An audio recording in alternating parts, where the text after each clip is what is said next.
I'm Jeff Cook. And I'm TJ Wilson. And this is Around the Circle. I'm walking slowly.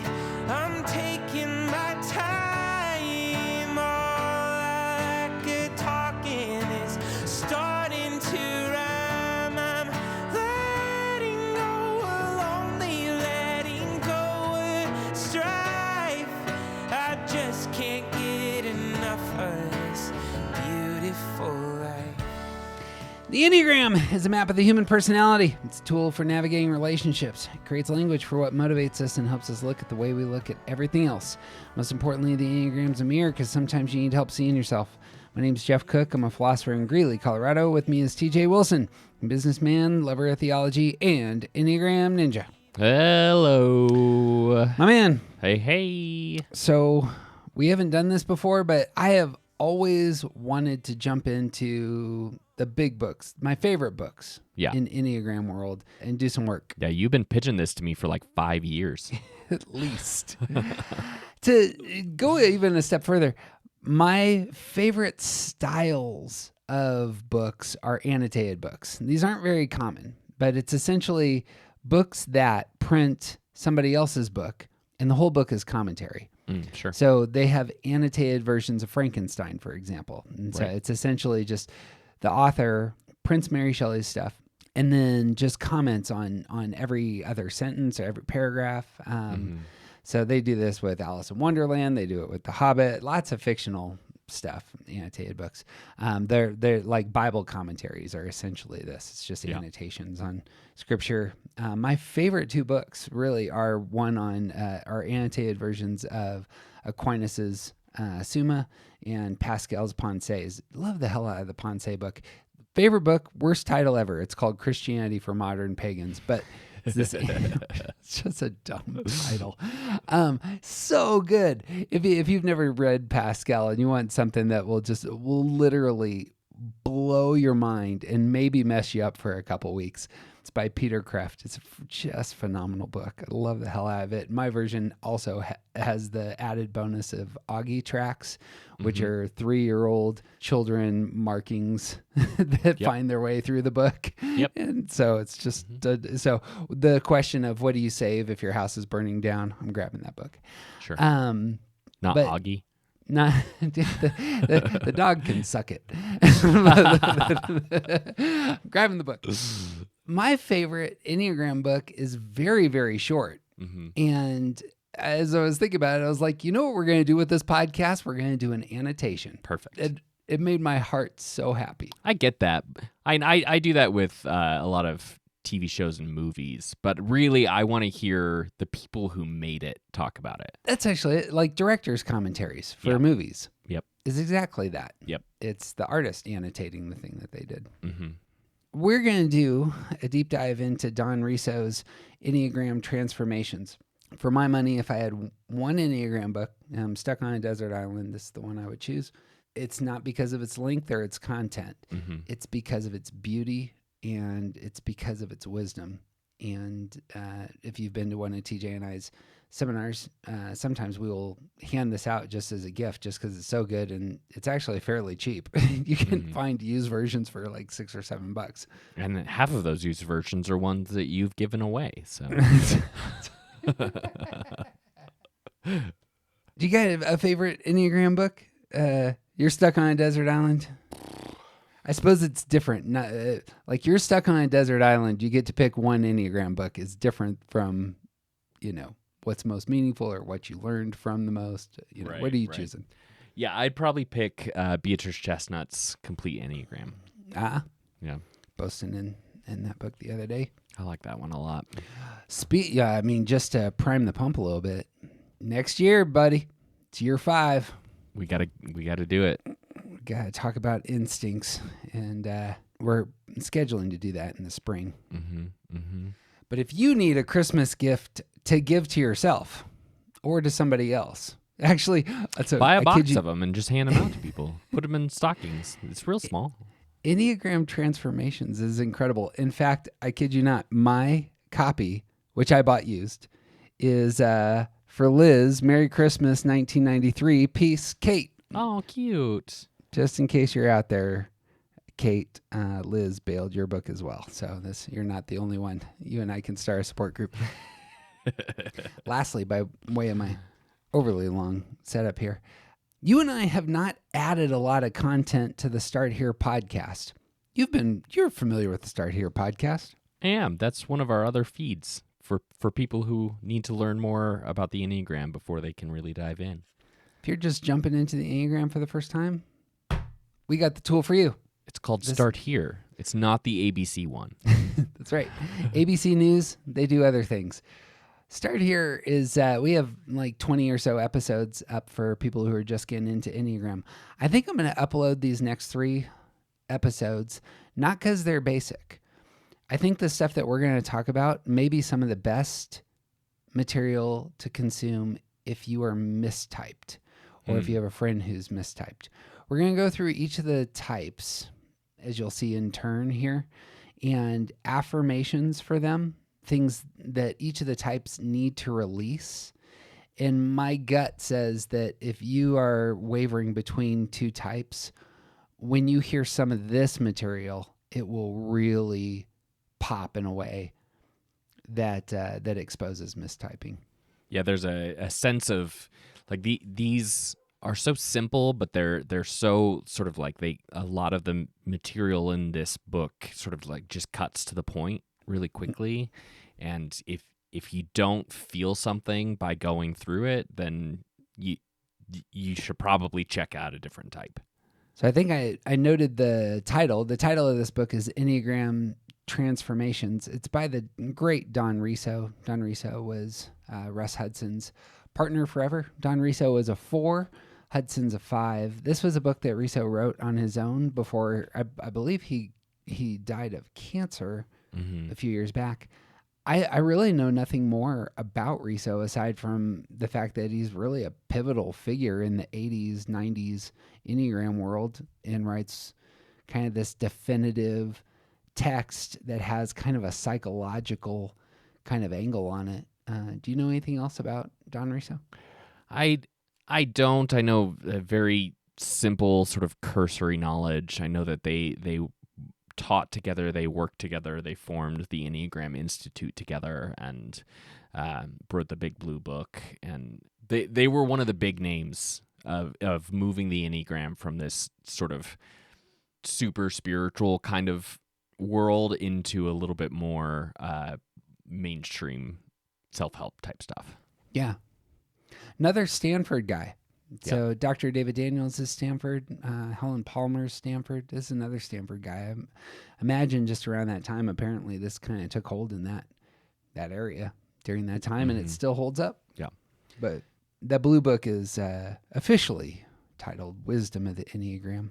But this one, it's just this little treasure, and it's made up of proverbs.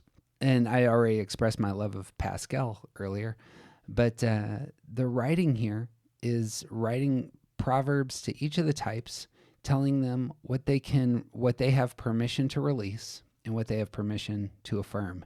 And what TJ and I are going to do is we're just going to read like our favorite, 5 or 10 of these, and they're filled with, this book is filled with these. So we're just going to highlight a handful of them. Really well worth picking up if you want to dive into your type in these ways. One last thing. For my money, if you were to say where are the best descriptions of the types, it's actually in this book. He does 2 paragraphs that showcase the struggle of a type and showcase how that type can kind of escape the traps that they experience. Yeah. This may be my one side of wanting people to improve and have their lives made whole and healthy. But the way this is articulated, I would love to read the 2 paragraphs, and you can just kind of get a sense of the heart of this author, and that's where we're going to go. So, anything else before we jump in?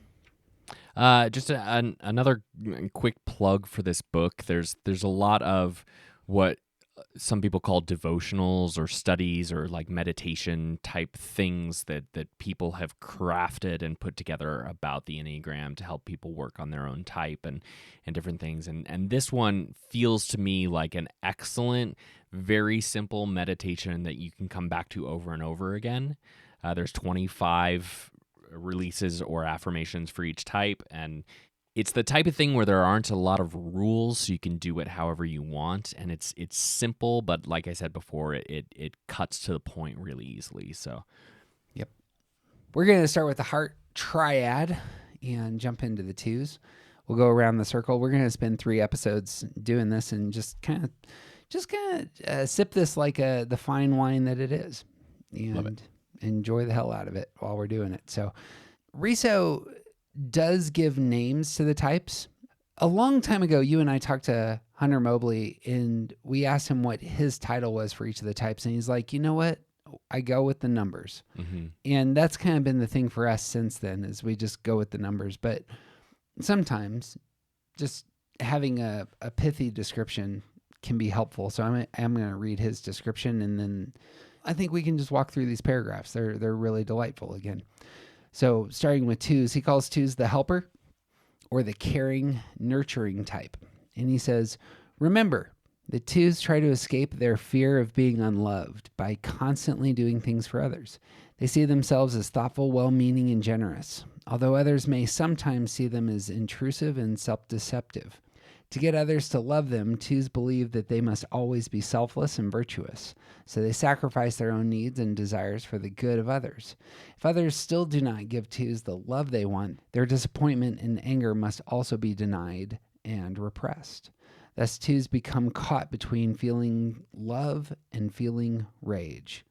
Over time, suppressing their negative feelings takes its toll on their health and relationships, and they lash out at the very people whose love they so desperately want.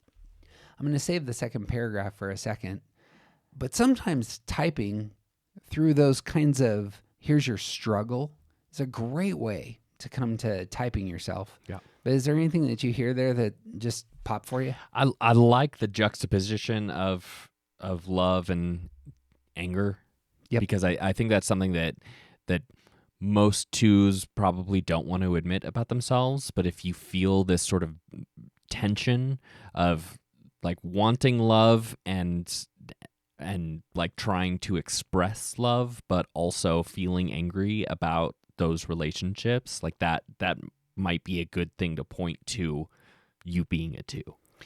It's exactly what hit me as well. And that's going to color some of the proverbs that we get into here in a second. And it was the thing I learned most going back through this book.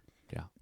He continues, twos can escape their trap by acknowledging and releasing their ulterior motives and negative feelings towards others. The more honestly they are about themselves, the more emotionally balanced they become. By recognizing and accepting all the different parts of themselves, even the negative ones, twos undo the contradictions that have blocked them from being close to others. They can then become the genuinely loving, nurturing people they have always wanted to be. Their goodness is so real and selfless that they cannot help but attract others who love them deeply. Thoughts? Yeah, the emphasis here on acknowledging, not just releasing, but acknowledging that you have ulterior motives is, I think, really important here.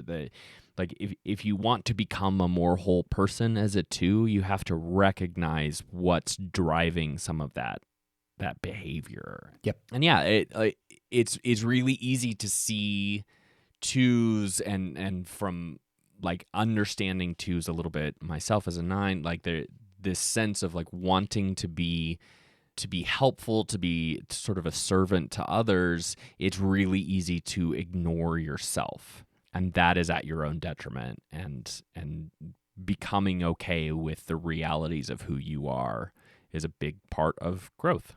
I don't know that that's worked its way into our vocabulary with twos specifically. What's driving the behavior?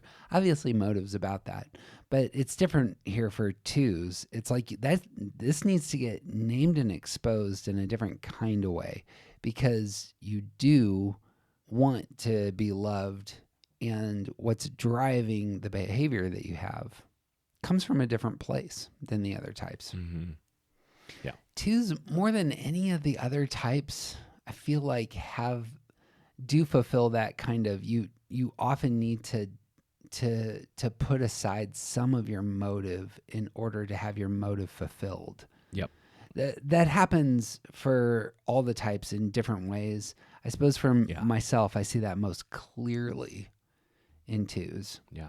You want to be loved. You need to put away your desire to be loved in order to actually authentically, purposefully be loved by people who will love you deeply. Yeah.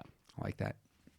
All right, we're going to get into these. So TJ and I both picked a handful that we stood out to us, and we'll just walk through just a couple of the 25 and leave the rest for you to read later. The first one for me is actually the very first one that Riso puts down in inviting twos into transformation. He said he invites them to say, "I now release all feelings of rage and resentment towards others." And the thing that stood out to me most about this was that I so often hear the word resentment and associate it with ones. And when I saw it here, I was like, no, it's much better for twos. And I haven't heard anyone put it that way. I think part of that is because it's not as easily identifiable in twos because they hide it. Mm-hmm.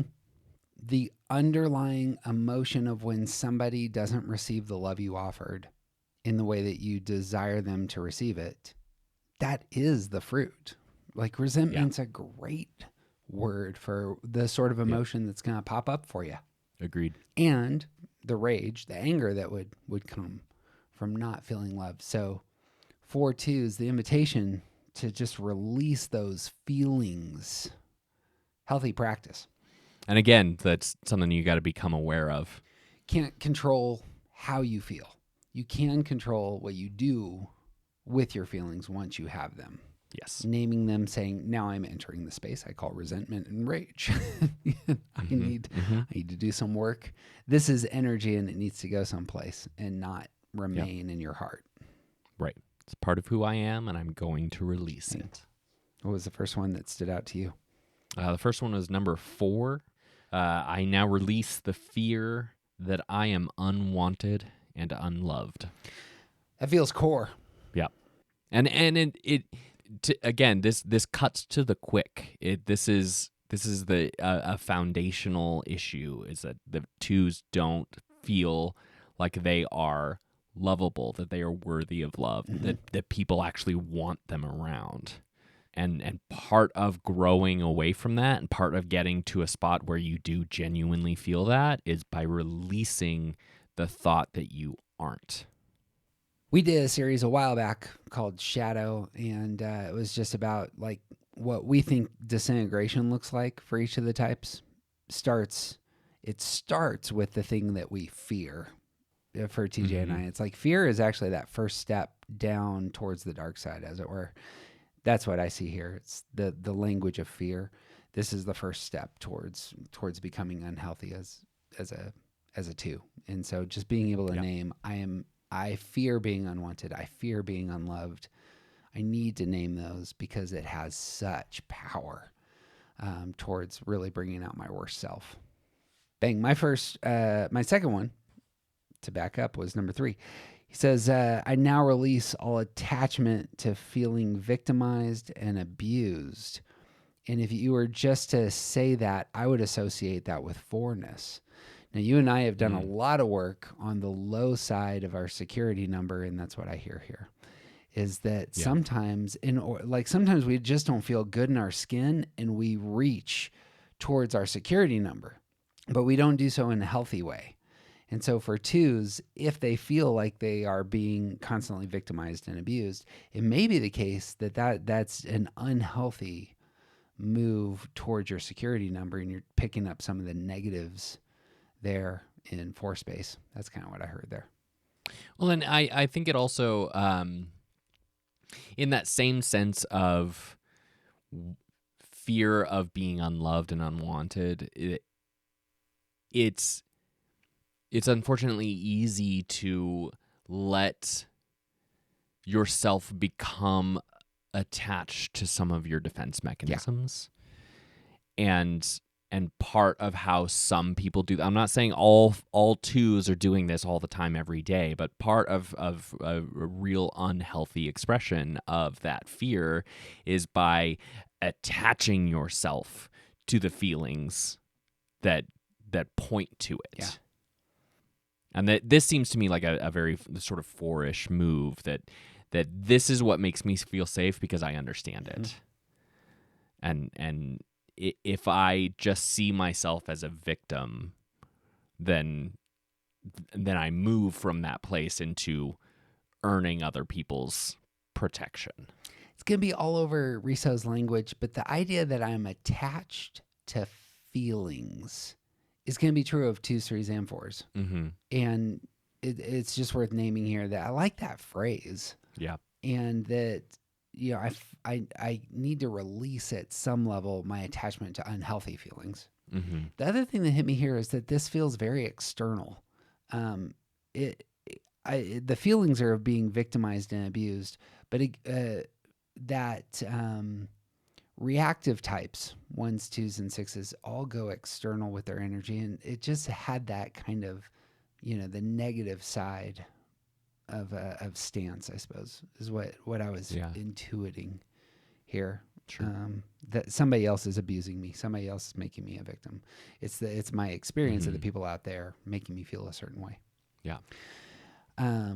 What you do with that really matters. And so the constant encouragement, I release this thing, you know, I'm going to take that energy, I'm going to let it go and replace it with something else. Real healthful. Yeah. And sometimes that means getting out of relationships where you are victimized and or abused. Absolutely. Yep. Yeah. You can name that and then say no. It's worth saying that especially for 2s I have a handful of 2s in my life who routinely say no to me. And I realized the other day, it's because these 2s there I'm friends with actually are healthy people. And and they're drawing boundaries. Yeah. Because of the amount of abuse you inflict on them. It's all me. I mean, I clearly want to barbecue my dog. No, they say no because they have other things they're saying yes to. Yep. All right, what's your next one? My next one is number 9. I now release believing that no one willingly takes care of me. I have that one as well, and I think it's absolutely worth talking about. This is, to me, it's in similar vein as releasing that feeling of victimization. There's a sort of martyrdom attached to unhealthy 2-ness, and when 2s start to become healthy, when they start to recognize their internal life and what's actually going on underneath the surface, they start to see the way that martyrdom plays out, and this is one of the things that sort of cuts to that is that no one is taking care of you because they want to. If you have people that you're close to, that's just not true. It's very easy to assume that the people that are close to you are only playing quid pro quo. And that's not how most relationships work. And if it is true, then again, you need to detach yourself from the feelings of victimhood and say, no, we're done with this. Let's get out. The thing that stood out to me on this one was the first word. I now release believing no one will willingly take care of me. That's about your repressed center. Like, this is a place that the thinking repression of 2s may come in. 2s think about their relationships, but don't do so in productive ways. And so if it's the case that, you know, you're mentally spinning about how these other people are engaging you after you've clearly served them, helped them move things forward for their sake, but you're not receiving, that can get caught up in your head in all sorts of ways, not just this, but the idea that you're going to believe that no one is going to willingly, that's about their motive too. Yep. Willingly take You're care assuming their motive based on your own assumptions of your worth. Yeah. That's a black hole right there. They did extend loving gratitude to me, but they didn't do so willingly, I believe. Something like that. Yeah. Mm-hmm. Common temptation for 2s is I give in order to get. And you gotta escape that. Bang. I'm going to do one more release and then I move to the affirmations. But my last release was I release all attempts to force others to love me. That doesn't hit me at all. And I bet you it hits twos. The idea that you do realize that you are pushing to the place of forcing others to care about you. Right. Needs to be named. Right. And, not by force, but by some type of method that, like, I believe that my mom was a 2. We never did any good work to confirm that, but my mom was a guilt queen. I come from a long line of heavy-handed guilt, and, like, I'm immune to it from other people, but my mom could guilt me without really trying very hard. And, like, I just recognized that pattern in her life, and the way that she got me to do things to care for her was through guilt, using guilt as a weapon. She was a master. Word that stands out to me here is force, and I associate that much more with 8 space. And sometimes 2s going into their stress move may get up, and it might become aggressive, the care and insistence on reciprocation. Mm-hmm. And that's just it. Like the making others feel guilty for not responding to your needs. Right. Needs to get named. Yep. Bing. What's your next one? I have 2 more releases. Number 12, I release calling attention to what I have done for others. Let's talk about it. This has been a theme in my life a lot lately because I actually exist on the other side of this equation because I don't call attention to what I've done for other people. That's part of my 9ness, and I'm learning about that and learning how to address it. And I think for 2s, this is a sense of... I literally just talked about my mom and guilt, and this is part of how 2s use guilt as a weapon. Look at what I've done for you. And the insistence on making sure other people know the ways that you have helped them. It is absolutely necessary that you stand up for yourself when needed, but it is not necessary that you draw attention to everything that you do for other people. That when people are doing that, it is in order to get something from someone else. When we interviewed Joey Shuey, she talked about 1s, 2s, and 6s as being the most controlling of the numbers. Mm-hmm. And I think this is her experience on that front. The external energy, and it's a very relational at one level energy. And it's I'm engaging you with my energy, and now I want something from you kind of posture in the world that it can be for 1s, 2s, and 6s. Yeah. Bang, what's your other release? My other release is I now release number 15, flattering others to make them feel good about me. Got the fixation. We like talking about fixations there. Flattery word, and we talk about this a lot when we talk about 2s and shadow, and there's, it's flattery as something that 2s engage in really unhealthy ways is kind of tricky to see and understand. And I think that this sort of points at one of the important ways to see what flattery is in the life of a 2. It's a way, if I am flattering to you, then you are going to like me more. Yeah. And this is something that 2s need to release, because if you don't have something genuinely nice to say about someone else, then maybe it's okay if they don't like you. And that this is one of the ways that you get to a place where you can accept that. Real similar to a 3's move in some ways here. Like you're being deceptive in order to elicit some sort of relational affection. It's a giving in order to get, but this is actually the opposite of the move to 4. 2's insecurity are going to go into more authentic spaces. This is the opposite of being authentic. Right. Manufactured care is what's taking place here. Like I'm doing the relational work with these folks, and here is a tool that I know has served me in the past. It's not lying, but it is puffing up the person in front of me such that I get a little bit better response. Yep. Mm. Yeah. Yeah, it's the superficiality of the flattery. You only do that when you're trying to make nice with someone. Yeah. And So the way the book works is there's all these things to release, but then there's things to affirm. Sometimes you have to get rid of the toxic stuff in your hands so that you can fill your hands with some good stuff, right? You give up. When you go on a diet, it's very bad to give up all the things that have calories for fasting. Like, this is not how to lose weight, for example. Right. You have to start enjoying things with real substance, things that have vitamins and proteins and the healthy fats and all the rest. Same story here. Like, give up the toxic beliefs, take on some healthy beliefs. And so the affirmations that Riso has is really fantastic. The first one that stuck out to me was 18.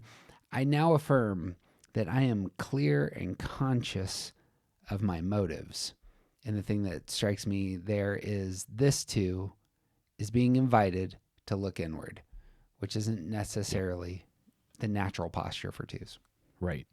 We brought up the giving to get a lot in this in the last 20 minutes or however long we've been talking about this, and most twos that I have interacted with, that is something that they have to spend some real time to learn about themselves. They do not see themselves as giving in order to store up favors.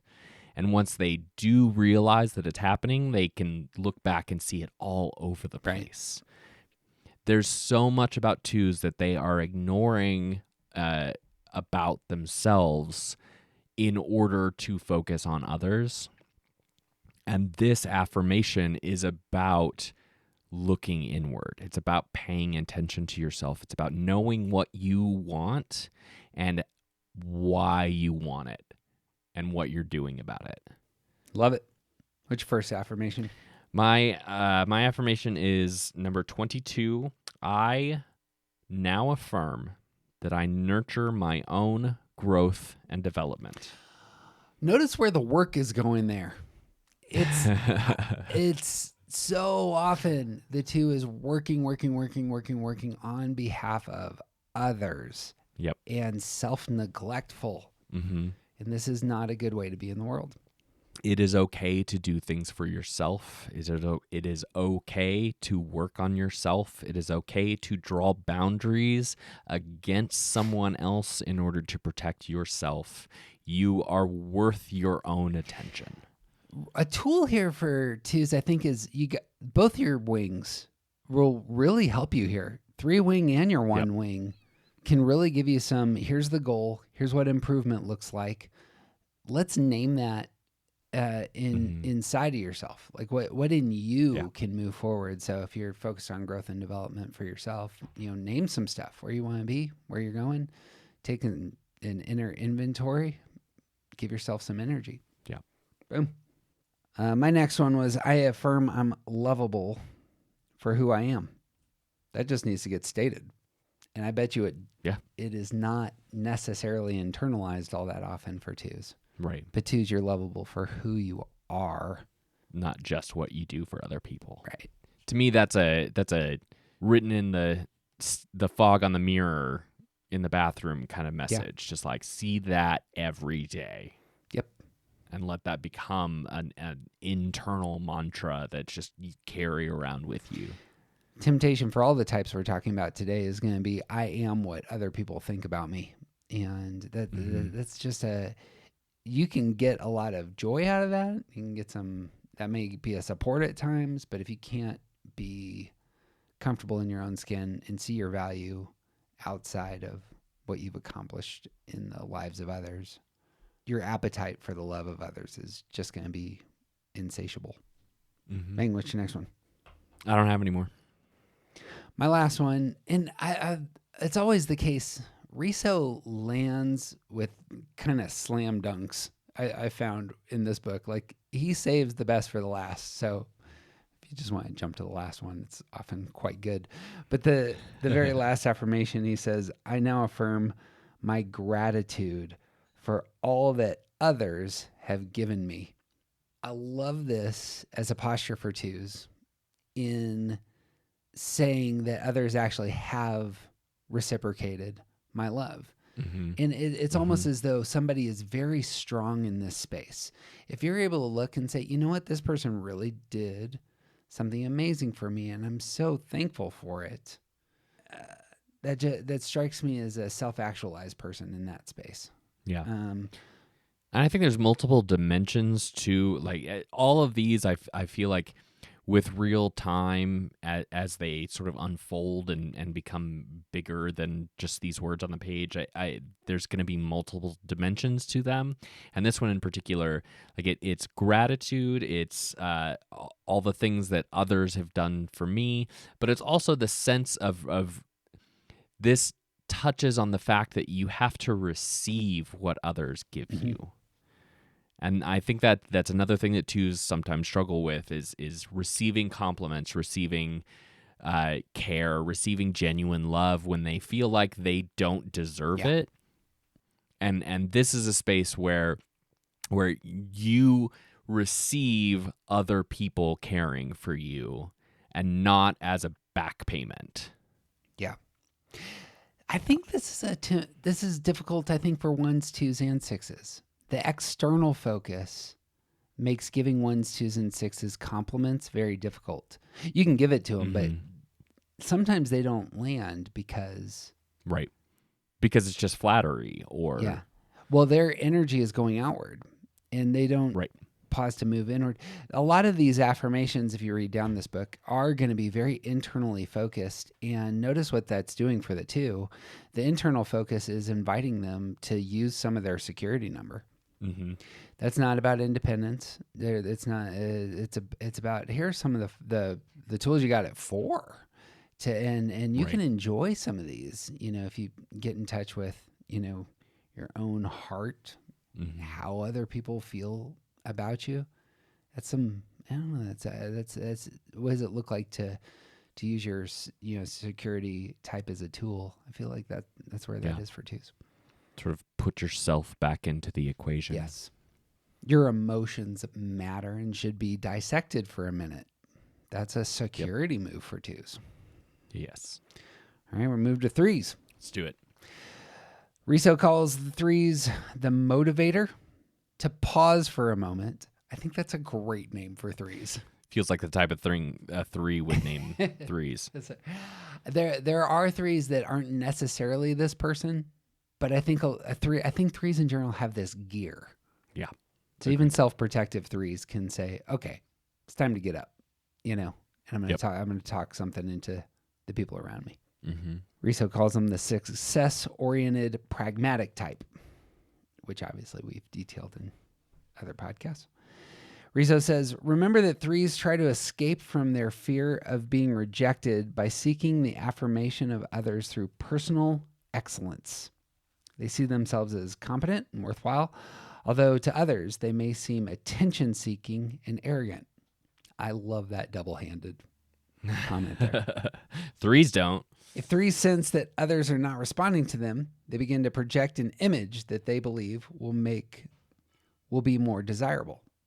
Thus, threes disown their true self piece by piece and invest their energy in the roles they play until they lose touch with their feelings and any sense of who they really are. Terrified that someone will see through their facade to the growing emptiness inside, they may betray themselves and others to save their image. There's lots of places that threes are going to struggle, but this is a good encapsulation of what perhaps the primary temptation for threes can be. Mm-hmm. Yeah.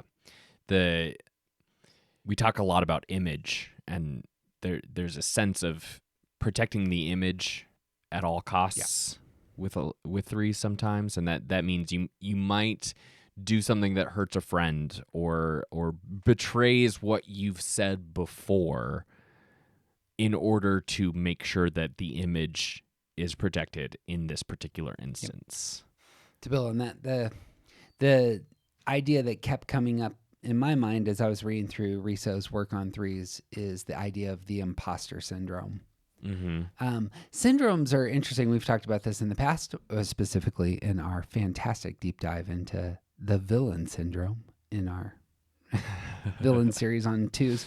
But syndromes are everything's coming at you all at once. You've got 20. So Asperger's syndrome is when somebody who has a slight autistic, bent ends up there's too much sound, there's too much information, there's too much stuff coming at them, and so they solidify, shut down, they can't process because there's so much coming in. Right. If you have imposter syndrome, you're trying to fulfill all the images that you've created, and it can be overwhelming, and suddenly you feel like you're worthless. You're an imposter because of how you are in the world. That's why anyway. Yeah. He continues, threes can escape their trap. See, it's a trap when you get stuck in that spot. By acknowledging and releasing their desire for attention and admiration. See how easy is that? I mean, it's just the solution. End of podcast. They see that their ceaseless search for applause alienates them from themselves and leads them away from deeper values. As they dare to give up their masks, they discover that they are not empty. They have many long-buried feelings and selfless impulses. And by pursuing values and relationships that truly nourish their spirit, they discover that the authentic self they have so long concealed is more admirable than any image they could project. I think that end is spot on. Yeah. Threes can become fundamentally different people when they are in the midst of healthy relationships where people love them for themselves and not for anything that they project. And it transforms them in those spaces. Like there's that gear that threes sometimes shift into when they're not in that space. And I think that there are probably a lot of threes out there who sort of get accidentally stuck on a path that is not where they want to be, but this is how you achieve this thing. Mm-hmm. And so it takes real intention to start to see that it's okay to fail in this space because this isn't actually what you care about anyway. Right. And then move into places where you are doing the things that you care about, being around the people that you care about, working toward something that you can feel good about yourself, let alone what other people think about it. It's perfect. Yeah. Risso's book, if you're familiar with Risso and Hudson's other books, they do 9 levels of health, and they go very, very dark on like level 9 and very, very optimistic on level 1. The way that Risso structures the meditations kind of works that way. The first couple of meditations are for people who are in really bad shape. Right. I love the first 2 of these for threes. I think they may cut and apply to all. Like when I read the ones for myself, I'm just like, yeah, I'm not quite there anymore, or if ever. Sure. But these 2, I think, are really good for threes.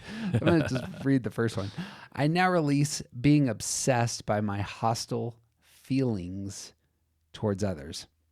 Aggression, competition, that's a worthwhile thing to talk about when talking about threeness and how it's expressed. Yeah. And even as simple as like the coworker that's not pulling their weight and making you look bad, or there's a sense of trying to sort of come at the world that threes carry, and that demanding nature of tell me how great I am, and when people get in the way with their messy feelings, with their inefficient ways of handling the things in their own life, with whatever mess other people bring to the table. It's like, yeah, I love you, but I really can't stand you right now because you're getting in the way of my success. Not keeping up. Yep. You're an anchor. Holding me back and keeping me from the good that I want to do. Do you realize how much further the rest of us would be down the path if you weren't you? Yeah. Yeah. I mean, you could be you. Just stop holding us up. Just go do it somewhere else. Of all things, I didn't read this as the person not keeping up. I read this as the competitor. That I'm obsessed by my hostile feelings towards my adversaries. And it's a twofold thing. The threes energy, threes who stand independent, will have a radar both for the people who aren't keeping up, who need to pull their weight, and for those who are the the villains in the story, as it were, right, the people that they're up against. Yeah. Comparison paired with attention-seeking energy will be part of some of the meditations here. I think that's going to be part of everything that we talk about today. But I think we're going to see it acutely in threes. Yeah, because it'll be out front. Yeah. What's your first? Why don't we do 2 first, since it's immediately afterward. Yeah. So I was reading these to my wife. This was the one that cut.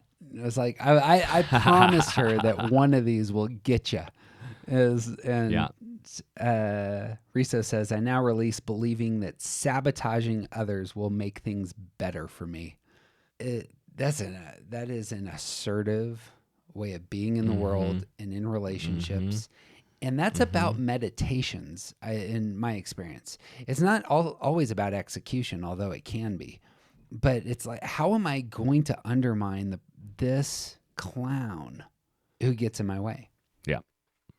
And for whatever reason, too. Yeah. Whether it's they're getting in the way of me just moving forward, or they're actively working to try and stop me, or they're my competition, or whatever. It's the idea of putting another down in order to raise myself up. Yeah. I genuinely feel for the threes that are hearing this going, God, somebody knows. Lots of people know. And this is a good thing for you to learn to release. It's good for the rest of us to actually know this about threes, that sometimes it's, hey, I'm amazing, let me showcase myself. And sometimes the tactic is, I will blow this other person's candle out. As long as they have less, I have more. To go unnamed, there's a famous politician who had a debate, and his debate, the person who he was up against in the debate had some family problems. Mm-hmm. Their spouse had done some terrible things with some other people, had some infidelity. Mm-hmm. Sure. This person invited all those who had infidelis that his debate opponent spouse had relationships with to the debate, and sat these people in the front row. It's that sort. Like, I'm going to sabotage your thinking, your way of appearing. It's really about appearances, I think. Threes know how to undermine the other person's appearances and make them look, they will try to make them look bad. Yeah. And that is actually a good example of, like, my infidelity isn't a problem because look at their infidelity. Yeah, it's a twofold on this one. Like it's a way of lowering the bar so that you are raised. Yep. And if the bar is lower for everyone, then I can sneak up a little bit. That's exactly right. Yeah. Or it sort of neutralizes this threat. If everyone in the world has leprosy, then I'm not a dirty leper. All right. What's your first one? My first one is number 4. I now release my fear of failing and being humiliated. As we said with the twos, you got to talk about the fears. This is the first step towards the dark side. Yep. So what do you see there? And I think there is, like, we talk a lot about the fear of failure, but I think the word choice here really drives to the heart of it, because it's not just about failure. It's also about the inevitable humiliation of that failure. Mm-hmm. If anyone finds out that I am not as great as they think I am, then they will shame me. They will rake me over the coals. They will make me walk through town ringing a bell behind me. If anyone finds out about the things that I didn't do amazingly, then I might as well just disappear from the face of the earth, because no one will think good of me again. The thing that hit me on this one was the future orientation here. I fear being like in the future failing, in the future being humiliated. That is how the stance of the 3 is going to work. Right. And so, and obviously fear itself has that future dynamic. And so that was what I read. Yeah, this sort of preparation to make sure that you never fail. That's one of the reasons that 3s are always on Tuesday when the rest of the world is working on Friday. Right. 3s are just ahead on that calendar. They've done all of the things they were supposed to do tomorrow already, because they want to make sure they get ahead of it. If I'm a 3 and I'm listening to this, I'm yelling at the podcast, well, what do you do about that then? And release it. Release it. Let it go. That's the only thing to quote unquote do. The affirmations are going to be very similar to the 2s on this front. Is you need to remember how valuable you are and just act out of that. It's not about what other people think. Exactly. So, and you already know that you're amazing. So go ahead and live into it. Yeah, just be there. Live that. I loved the phrasing of this next one for me. It was, I release closing down my feelings in order to function. That one cut for me. The image of function, I think, is just dramatic in some ways on this front, but I can just empathize with that as the pivot. Yeah. I'm presently feeling despair. I'm presently feeling sadness. I'm presently feeling embarrassed, and I don't deal with the feelings. I don't allow myself to feel the feelings. I pivot off the feelings so that I can go back to work. And like there's this sense of I'm going to put this on a shelf so that I can deal with it later. I have stuff to do right now, and once I'm done with that stuff, I'll deal with this later. And 3s, you need to hear this just as much as all 9s need to hear this. Later is not a point in time. If you put it on a shelf to deal with it later, that means you're not dealing with it. Note, that would be a way of behaving when you're in stress. Yeah. If you get to that spot. Yep. For 3s, it's going to be the goal is in my head and the feelings are an obstacle. How you come to the layer is not a point in time. Comes out of a different motive. Yeah, because 9s just want to avoid doing the work. 3s, it's about efficiency. It's not that they're avoiding the work. It's that this isn't good work. It's hard, messy, inefficient. Like, we can't check mark our feelings. Work. The underlying belief here is if things go well out there, then I'll be fine. And the truth is, you won't be fine until you deal with your feelings and wrestle with them in healthy ways, and then act out of that place of, solidity. Right. Boom. What you got? I'm going to come back to number 6. I now release feeling that I must conceal my mistakes and limitations. Got some spin here.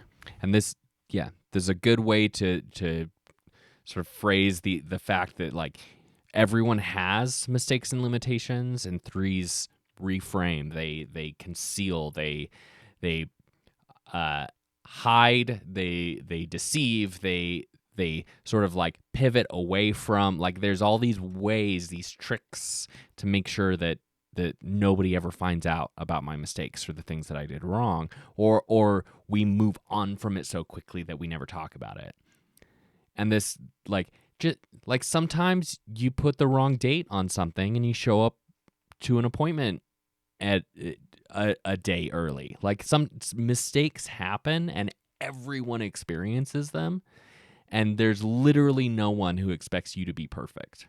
It actually endears you to other people when you acknowledge your mistakes and your limitations.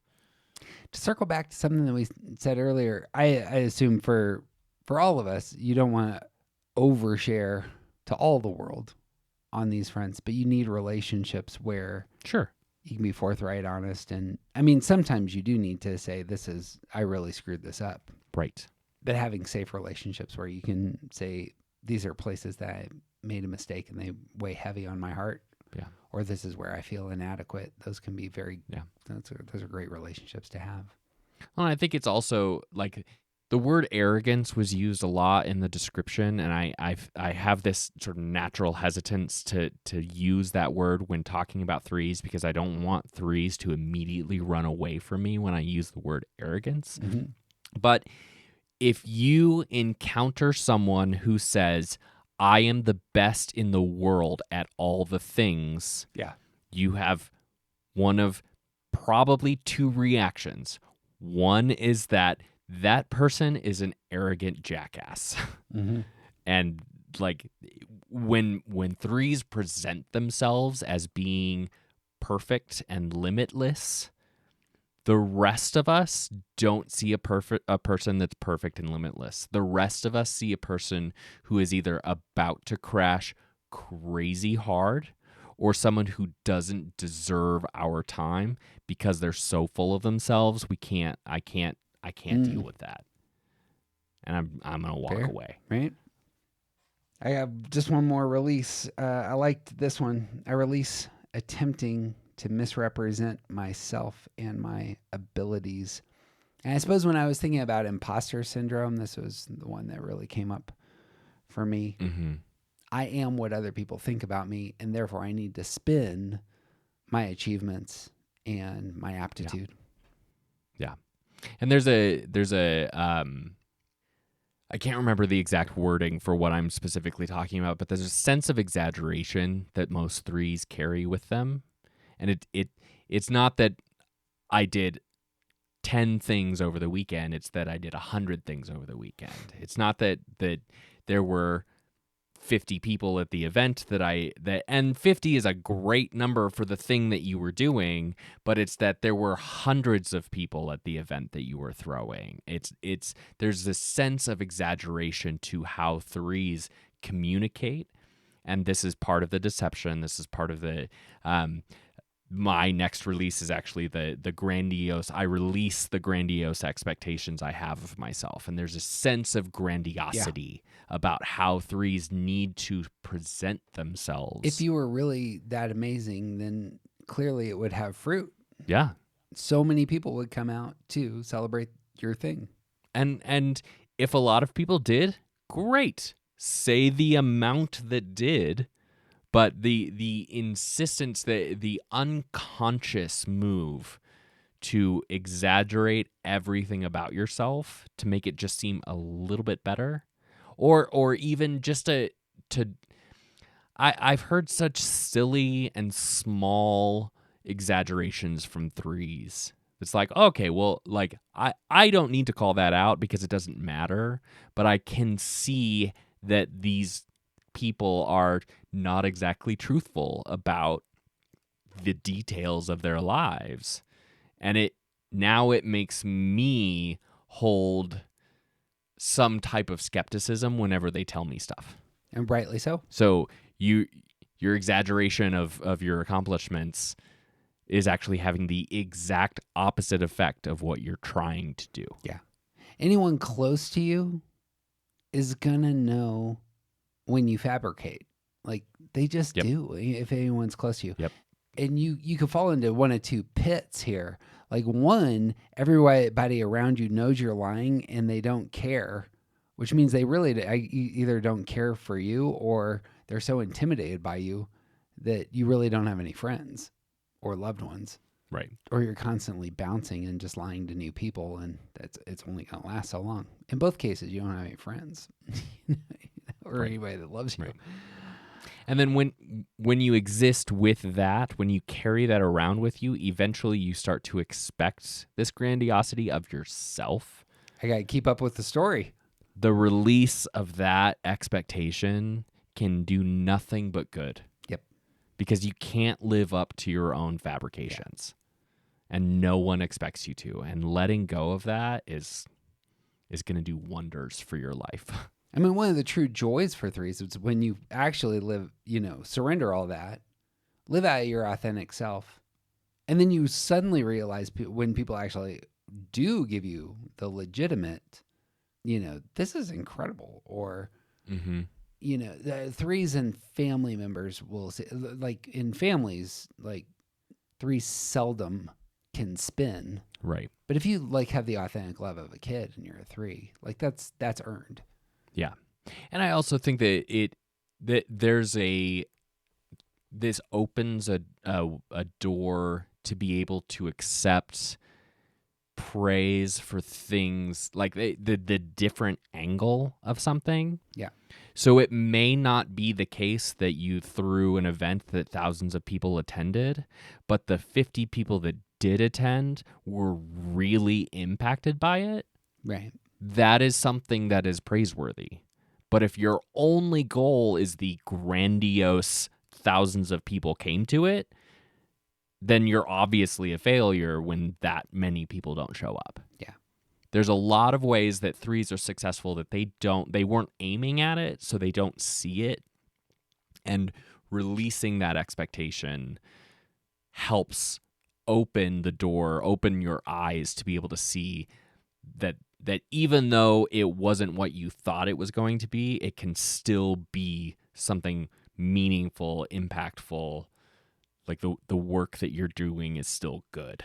There's something that happens in track and field sometimes, especially with sprinters. For whatever reason, I have in my head that a lot of sprinters might be threes. It's the flash. It is the chief, in my mind, the chief Olympic event is like the 100-meter sprint. Sure. That is, in my mind, like the pinnacle. And you'll see some sprinters that pull up like halfway through. They recognize they're not going to win.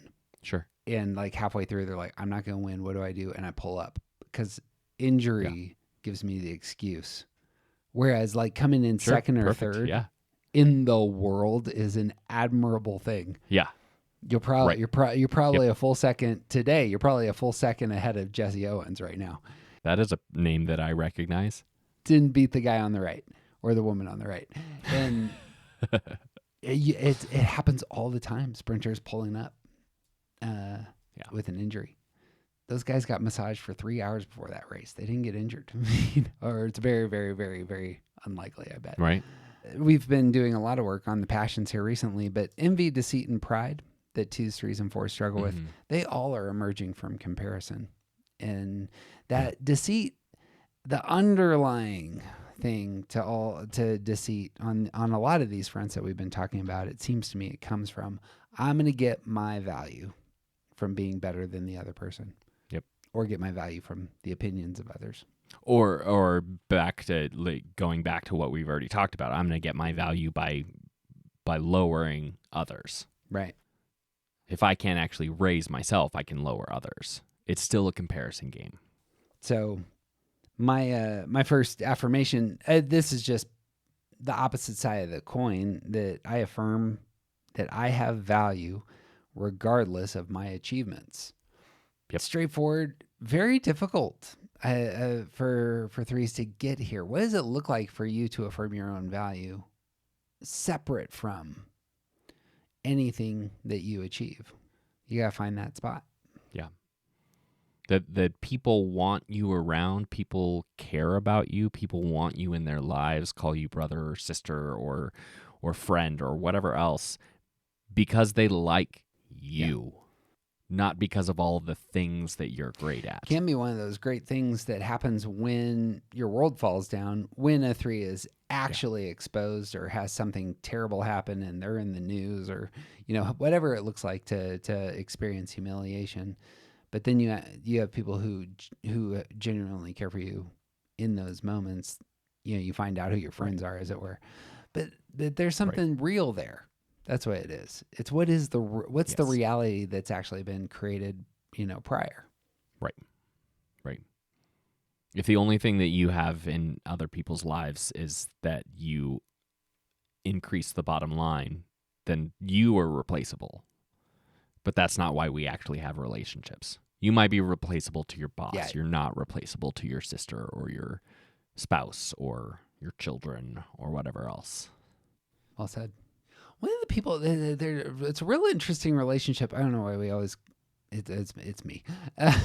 Go to politicians. One of the more interesting relationships in all of American politics is that between H.W. Bush and Bill Clinton. I have it on good authority that H.W. Bush is a 3, and I'm absolutely convinced Bill Clinton's a 3. But H.W. Bush is gaining nothing from Bill Clinton.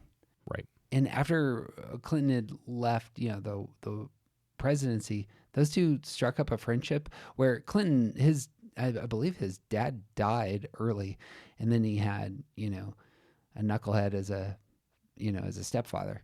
And H.W. was like one of the first people who has just huge paternal energy, and brought a lot of the things out of Clinton that he had been chasing. If I just get the affirmation of the country, then I'll be fine.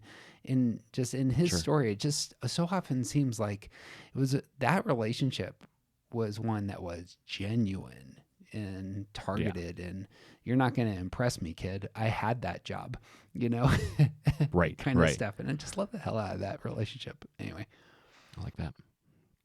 In a similar sort of vein, my affirmation for 3s, number 20, I now affirm that I take in the love others give to me. Do it. What do you see there? And the reason that I chose this is because you take in the love that others give to you, not the praise that others give to you. This is something that I see a lot with 3s, is that just being present with them, being connected to 3s in ways that are not part of their accomplishments is really difficult, because a lot of 3s are not seeking out those relationships. They want the praise. They want the recognition. They want the people who are going to tell them good job. But they have a harder time accepting the people who are offering something else. I hadn't thought about this. Like I see loved received from 3s often being, I worked so hard on that person and then they reciprocated, and that is love. I'm experiencing the love. I'm naming it because I devoted so much to them. Real similar temptation to how 2s are in the world here. Yes. There is a different situation in which you haven't earned it, and somebody meets you in the hard spot. Yep. And being able to, you weren't meritorious, you weren't very attractive, and still the person met you there. Can you receive the love in that space? Or even like we've been having this discussion for a long time about are there any incompetent 3s? Like, are there 3s who are not really good at doing the thing that they're doing, or at least projecting that image of being really good at it? And how people in your life, like as a 3, the people in your life who intentionally stick around even after the failures and the hurt and all of the, being able to see the muck and still they're there. I have relationships with 3s who I have seen the muck, but also I'm going to praise the great things. Most of the 3s I know have accomplished really great things, and I want to be present and share, and I know that's part of how they experience love, so I want to tell them how great they are, but also we're still there when the muck happens, when things aren't great, and 3s have a much harder time accepting that love in that space. I get the sense that healthy 3s will have a radar for when that happens in other people's lives. So you'll healthy 3s are able to see, do you realize how much this person cared for you in that hard space? May have a very difficult time seeing it themselves. And part of that's because they put their feelings on the shelf. Boom. Next one for me. I affirm that I delight in the accomplishment and successes of others. I think a lot of 3s, being motivators in Riso's language, can naturally pivot very easily to delighting in the accomplishments and successes of others, because often they will weave themselves into the stories of others and say that your accomplishment is actually my accomplishment.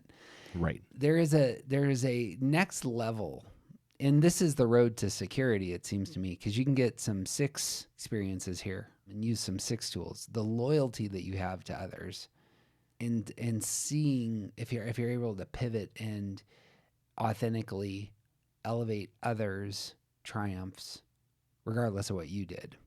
Like that can be that can be a real joy and a place of, experiencing we're all in this together that you can get at 6 space. That I'm not really the most important one. I'm part of a team. Yep. That you can get in 6 space. That can be one of the delights of 3s at their healthiest. When they're secure, they don't need to boast anymore about themselves. They can be part of the collective group. And I think there's also like a deeper level of this would potentially be delighting in the accomplishments and success of others on their terms, which means like it's really easy for 3s to praise other people in the way that they want to be praised. It's potentially more difficult for 3s to praise others for the things that the other person values, not necessarily what the 3 values. Yeah, the standards of success. If you can internalize the standards of success, not of yourself, but of the other. Yep. That's next level. That's, again, you'll see that with 3s who are parents will be challenged to get to that spot. Yes. Or 3s that are bosses, Absolutely. perhaps. Although that might be a little bit more tricky. 3s that are educators. Sure. Managers, but not necessarily supervisors. How about that? I think in a job situation, it's like, well, as a 3, we need to go over here. I don't care how great you are at art. I need you to sell some stuff. But like as I can see an educator going, look, I really want you to learn math. I'm a 3. I want you to learn math. I really realize that you're great at English, and I'm going to elevate the places you are. Here's what you see as valuable. Something like that. Yeah. But especially as parents.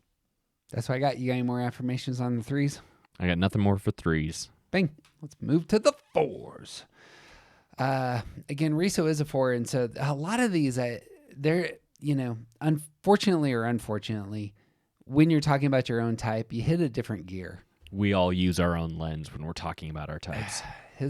His ability to speak about the hearts of 4s is just extraordinary, and can be quite, he's cutting towards the other numbers, but man, there's some stuff here where I'm just like, whoa. All right. So personality type 4, he calls 4s the artist, the sensitive withdrawn type, which again, that fits in some ways, may not encapsulate all 4s in other ways. Remember, the 4s try to escape from their fear of being flawed and defective by throwing themselves into their feelings. They see themselves as sensitive and intuitive, while others may see them as overly touchy and too ruled by their feelings. 4s believe that they will find a solution to their emotional turmoil by endlessly replaying their problems in their imaginations. As they go around and around, they stir up powerful emotional cross-currents that draw them further inward until they lose all perspective on themselves, undermining their ability to deal effectively with life. In time, their emotional conflicts and difficulties fan the flames of their self-doubt and self-hatred, and they withdraw into a darkening world of torment and despair. It's a rough path right there. But notice how beautifully it's described. I really liked this description of what the withdrawal is or can be for 4s, that stirring up powerful emotional cross currents, just spending the energy on your emotions draws you further into your emotions. Yeah. That's what I heard also. If you go further inward and inward and inward, and you're the only one inward, of course you'll lose perspective on yourself, because you can't actually compare yourself, quote unquote, with anything else. It's just you. Right. That's an interesting way to put that. And like this is a good way of thinking about the fact that 4s don't remember things that happen. They remember how they feel about the things that happen. And so when you go farther and farther into your own feelings, you're getting farther and farther away from some type of objective truth and focusing more on the feeling of what happened. Which are subjective. And it's really like, and then you get into this space where you're overly dramatic or touchy or whatever else other people have thrown at you to describe how you feel. And it's like, this is a great way to describe some of the inner life of force. The fear of being flawed and defective, that's hard. And that's, I mean, as we've talked about fears with the other two types, that this is showcasing what you and I have taught in the past, that, you know, it just starts with, the downward spiral starts with fears. Yeah. Riso concludes, fours can escape their trap by acknowledging and releasing their strong attachment to their feelings. As they do so, fours learn that their feelings do not die as they had feared, but that other capacities and talents become available and can be acted on. The more they interact with reality, the richer their emotional life becomes. No longer the prisoner of every shifting mood, they find that their practical accomplishments grow. Fours thus discover that they are not only intuitive and creative, but also capable and strong. Pushing into the body there, capable and strong, is a security move. Mm-hmm.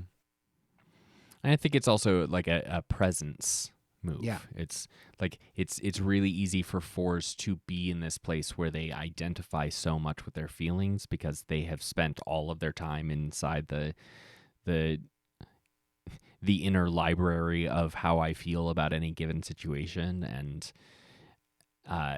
when they start to release that need to be true to what I feel in any given moment, then you can actually like expand to like there's even more complexity to what someone can feel at any one time, and you can be more true to what's really happening when you stop focusing so much on being as truly expressive of that one thing that you're fixated on.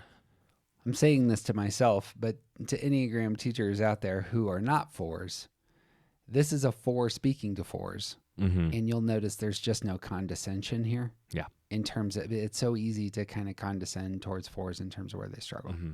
It just isn't, it's just absent here. But this is really straightforward and bold. I imagine that that may be something that a lot of fours will honor, of just being bold in terms of the showcasing of the strong attachment to feelings and how that's a trap. Yeah. It just needs to be named, and we need to get you moving. And it's not about getting rid of your feelings. It's about stop holding them so tightly that you only identify with them. The thing I need to be reminded about fours that's so difficult for me is this first one, and it's number 4. It's, I now release all self-sabotaging thoughts and actions. I take everything so personally in my relationships with fours, and I don't realize that they are self-sabotaging themselves. Yeah. And it's not about me. And that's really difficult for me. But turning it, I think a lot of fours are aware that they are self-sabotaging, and it needs to get named and it needs to get dealt with in healthier ways. Yep. That was my first one as well. Like there's this like part of fours that's inside sort of like punching themselves, and then another part that's actually holding the arms going, stop hitting yourself, stop hitting yourself, stop hitting yourself. And like there's it for me, it's this like, there's so much going on in the life and the mind and the heart of fours where they are punishing themselves for something, where they are, in an effort to protect themselves from being rejected, they will self-select out. Because they know that someone else isn't going to like them, they don't even approach, or they're just a big jerk when they do interact with that person. Like there's so many things about how fours actually choose to behave that seems like a self-protective attitude, but it's really a self-sabotaging attitude. Yep. And it, yeah, we'll talk more about that. Yeah, it's going to come up in some of the other descriptions. Yep. I think so too. You got a next one? My next one is number 10. I now release all unrealistic expectations of myself and others. So a lot of the fantasy and idealism of 4s comes out for me in that statement in an unhealthy way. Mm-hmm. Some of the self-sabotage is part of this as well, because this person hurt me in the past, and I can only expect hurt from them in the future. That is an unrealistic expectation that a lot of 4s place onto people who potentially didn't even mean it. Yeah. 4s expect to experience the only thing that they know, which is the way they felt about something happening in the past.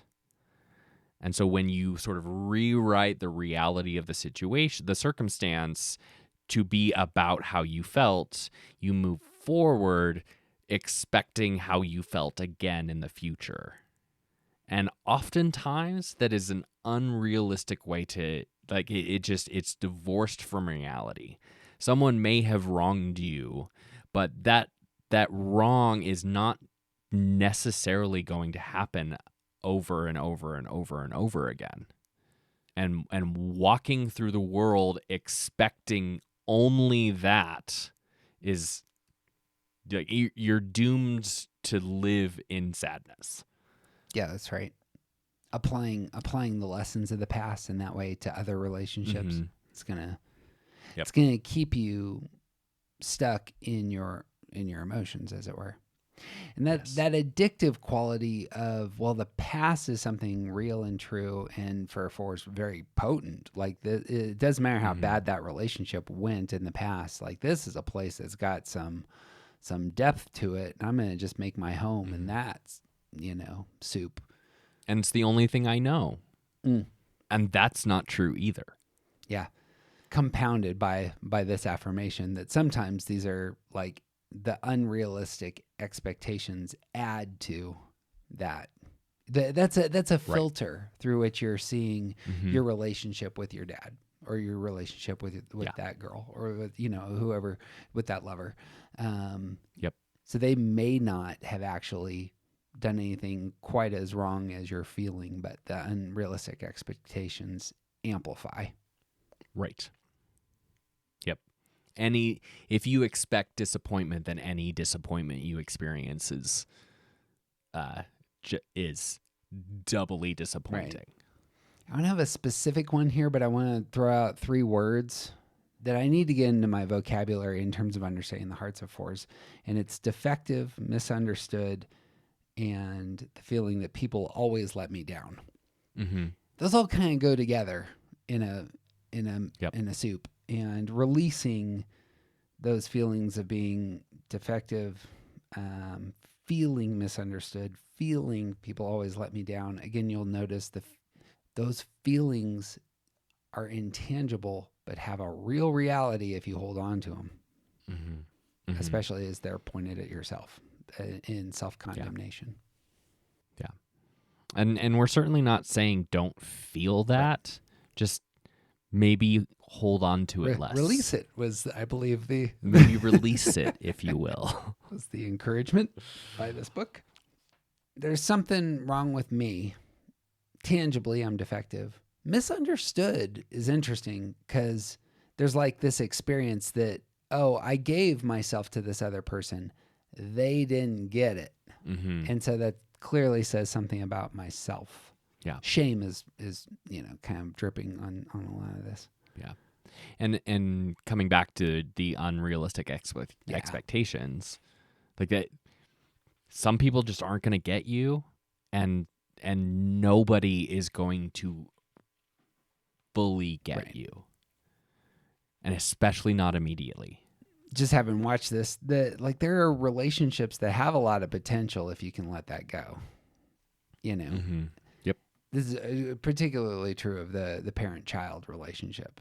Your parents aren't going to get you. But and if you you can either hold on to that and allow it to separate you from your parents, or you just loosen on some of that and engage. Just because they don't get you doesn't mean they don't love you. What, that may feel inauthentic, but there's other ground to claim, as it were. Right. And there's vocabulary. I mean, these are the 3 things I need you to know about me, and do elevate them, Right. Right. But it can't be this big, vast mysteriousness of myself that I need you to fully understand because you are my, my paternal figure. That's going to be a mistake. Yeah. Yep. Just super unrealistic. I need you to understand that this is who I am here, and here. Mm-hmm. Maybe let your lover experience the vast wonder that is you. Everybody else can get the bullet points. But even then, like there's lots of people who have really great relationships with partners that like there are just some things that we're different on. And that's okay because I can get this thing from elsewhere. Yep. For example, my spouse does not care even a little bit about our pop culture podcasts. Not one bit. And she makes fun of me for talking about having the pop culture podcasts. And that's okay. I don't need the pop culture thing from her. She doesn't get it. She grew up in the mountains. It's fine. She likes high culture and art. And she does have fantastic taste in cocktails, though, I will say for her. That's true. Yeah. You got another one for releasing? Well, all the rest of mine are affirmations for fours. I got one last one for release. It's 16. I now release dwelling on the past to prolong my feelings. Yes. It's not about the past here. The motive of I want to prolong my feelings, I think, is really important. Being who is the quote here? You can it's Gaudier. You can become addicted to a certain kind of sadness. It's just it's a swamp. They'll grab you. Yep. And it's not bad to feel your feelings. It's not bad to want to feel the fullness of your feelings. Prolong. It's when you choose to dwell on what has happened in order to keep those feelings going, instead of letting the truth of moving on become a part of you, then you're living in the past now. Can't experience security if you live in the past. Like the 4 move into the present in one space, which is going to be, it's just going to unleash some joy into your heart. To get into your body and move like that, it's robbing you of some of that. Yep. All right. What's your first affirmation? Number 20. I now affirm that I use all of my experiences to grow. Kaleidoscopic. It's all of the experiences. Yeah. Yep. And it's experiences for a purpose. I think this is something that this is a trap that fours can easily sort of accidentally step into, is that experiences are to be had for the beauty of that experience and for no other reason. I think that can be true, but everything that we experience as people is an invitation to grow, an invitation to move, an invitation to react differently than we did last time. Even just enjoying the beauty of a particular moment gives us an opportunity to become more whole people, because we're invited to be present, we're invited to enjoy what's around us, et cetera, et cetera, et cetera. Your experiences are an invitation to move, to grow, to advance, to become more, to become healthier. Using some one tools there. There is a falling into your security number, and there is a embracing the tools of your security number. And that's what that feels like. It's an invitation to grab hold of some one tools. Yeah. Look at this with purpose and improvement in mind. Yeah.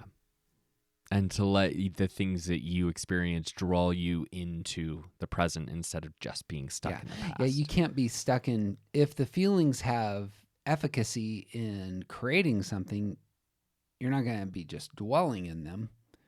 You're using Right. them to get from here to there. Yep. And that's got some energy there. Yep. Mine was earlier on. Number 17 is I now affirm that I'm not defined by my feelings. This is one of those statements that just feels pretty straightforward for fours, but just needs to get said that there's more to you than your emotional life. Yeah.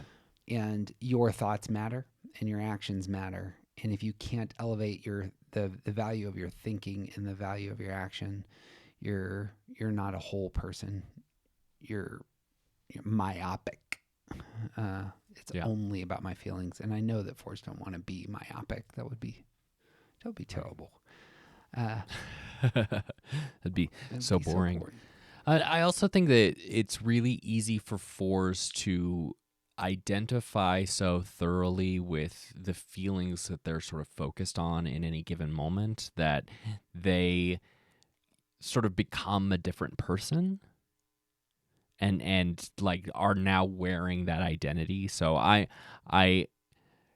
have seen fours that are in a very good mood and they are like that for a couple of days and now they're a really happy person. And then they remember something sad that happened to them when they were a child and they start wearing darker clothes and they're just generally less enthusiastic about life and they're like that for a few days. I'm not saying don't be moved by your emotions, but it's really easy for fours to identify their person as their emotional state.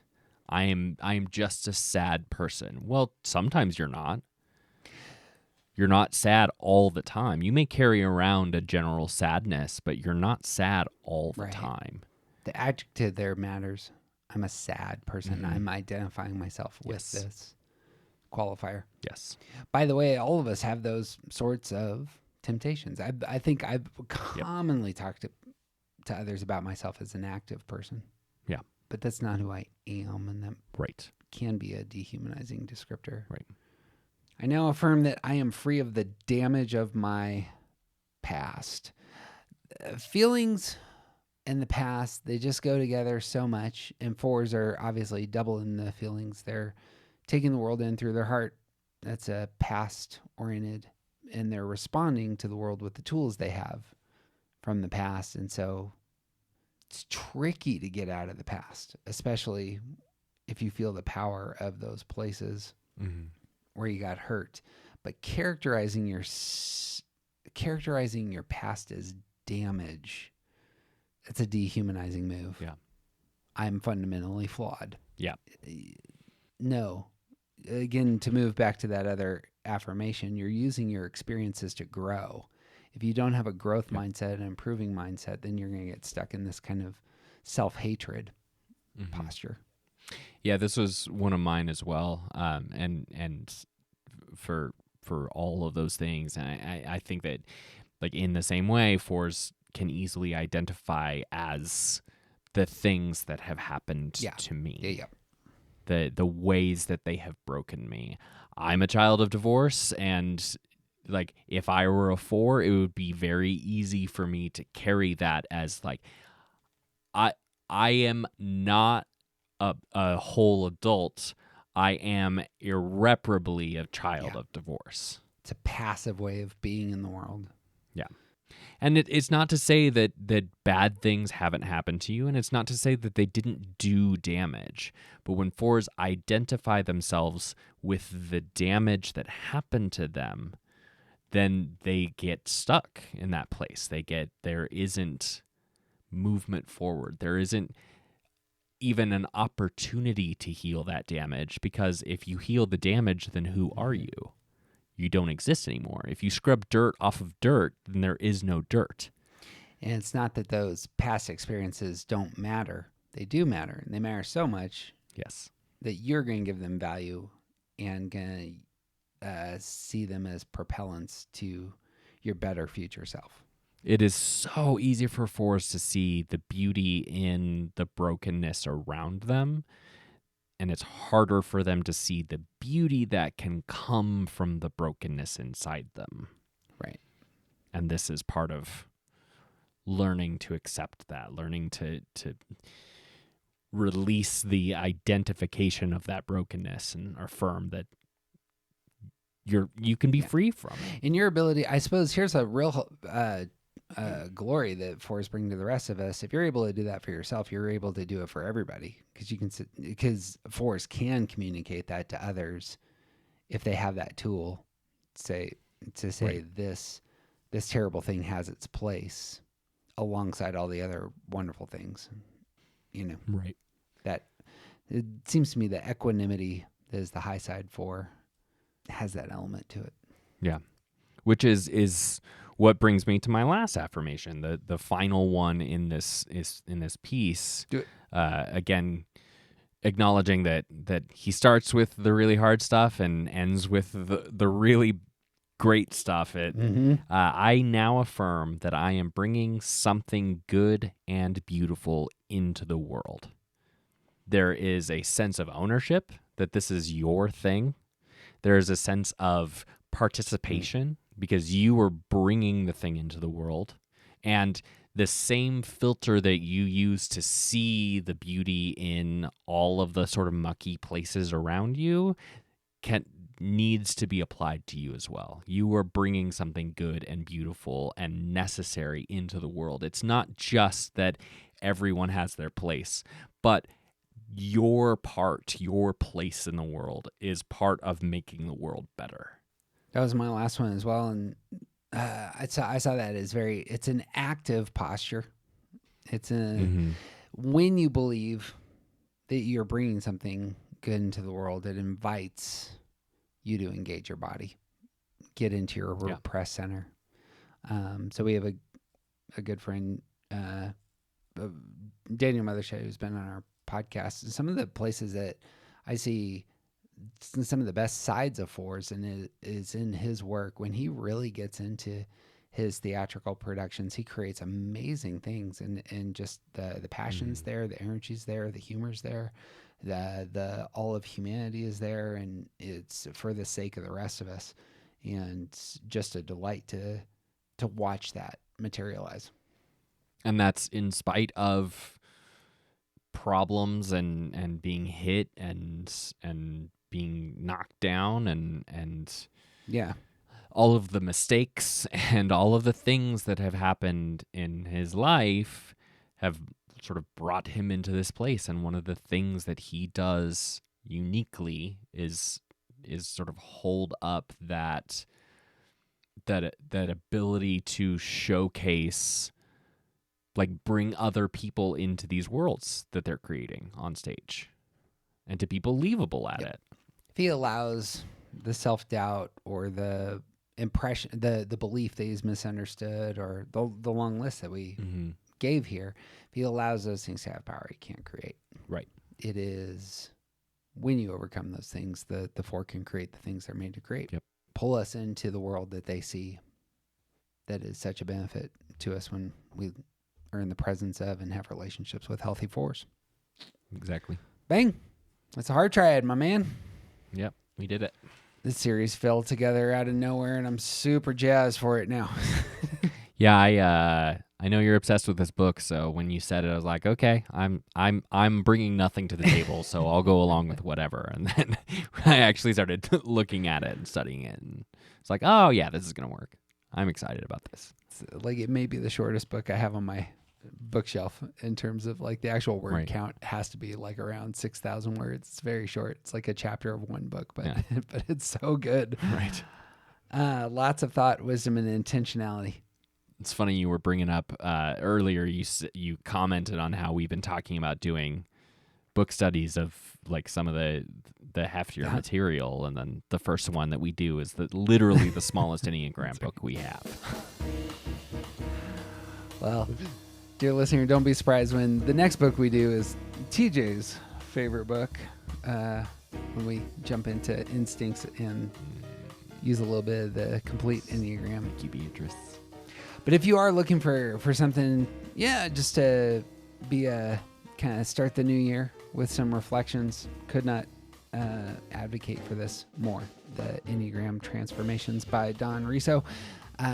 Also, very cheap, valuable Christmas present. It absolutely fits in a stocking. It's a smaller book. So if you have an Enneagram lover in your life, go grab it. I'm saying all these plugs because we're almost certainly going to quote 2/3 of this book on this podcast. So I want people to buy it. There's other stuff that's in there that we're not going to say, but it's fantastic and a good tool to have with you. That's what I got. You got anything else? I don't think I have anything else to add.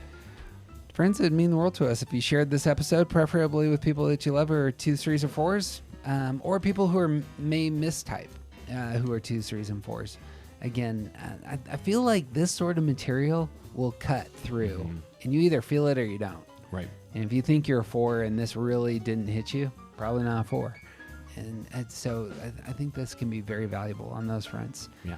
Secondly, if you're in Colorado, we're going to be meeting monthly at the Atlas Theater starting in January. TJ will be informed of this later, but literally right now I'm learning about this. Hey, TJ may or may not be there, but I told my wife I was going to do it, so so you kind of have to now. We need filler, but I'll put that online for when we're meeting. Secondly, if you're not in the Colorado area, we meet monthly on Zoom. Our next one is probably going to be the day this is released. So if you want to find us, just go to aroundthecircle.org and click on events. You'll find the links to our Zoom events. We meet once a month, and it's fantastic with the people at the show, and we talk shop. I think lastly, all right, are you ready for this? I don't know. I think 2024, I think we're going depth here. You and I have said, I think off mic a handful of times, that it's amazing to me the number of people who listen to our thickest, ugliest, nastiest, go as deep as you possibly can Enneagram stuff. It's like they jump on those ones. The stuff that we are making for the masses, nobody cares about. Yeah. So friends, buckle up. If this is where things are at, I'm presently scheduling us to get just as depthy, dirty as we can, and we'll just see where how far down the rabbit hole goes. Yeah. It's gonna be fun. We've already promised instincts. We will be interviewing Joey Shuey again. There's all sorts of stuff that we could talk about that tears into some of the foundational stuff at a high level. So yeah, I might actually have to start trying. Like doing real work to prep for these things. CR3 conversation about being an anchor, TJ. Yes. I am the person in the group who doesn't do the work that they're supposed to do and hold everyone else back. Consistently. If anyone who has ever been on a group project with me is listening to this, they're like, yeah, he totally did that.